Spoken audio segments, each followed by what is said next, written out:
Pawan Kalyan sir, మీరంటే చాలా మురళికి చాలా అభిమానము, చాలా ఇష్టము.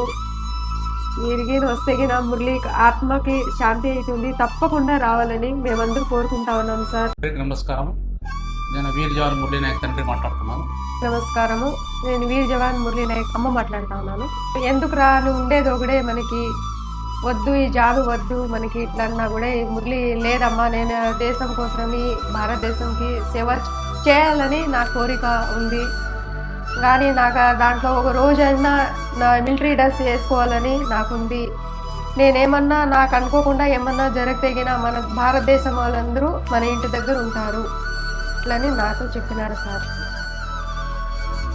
ఏప్రిల్ 14న మన మురళీ నాయక వైకుంఠ సమారాధన జరుగుతుంది. పవన్ కళ్యాణ్ సార్, మీరంటే చాలా మురళికి చాలా అభిమానము, చాలా ఇష్టము.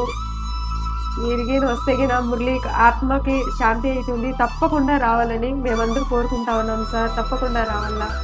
మేము మీ దగ్గర ఎలా చేరుకోవాలనేది మాకు తెలియటం లేదు, కానీ ఈ చిన్న వీడియో మీ దగ్గరగా షేర్ చేస్తున్నాము. ఎలాగైనా ఈ వీడియో పవన్ కళ్యాణ్ సార్ దగ్గరికి చేరాలని మీడియా మిత్రులకి మేము కోరుకుంటున్నాం. సార్, పవన్ కళ్యాణ్ సార్ దేశం కోసం ప్రాణాలు అర్పించిన మన మురళీ నాయక్కి మీరు వచ్చి నివాళులు అర్పించాలని ఏప్రిల్ 14న మేము వేడుకుంటున్నాం సార్.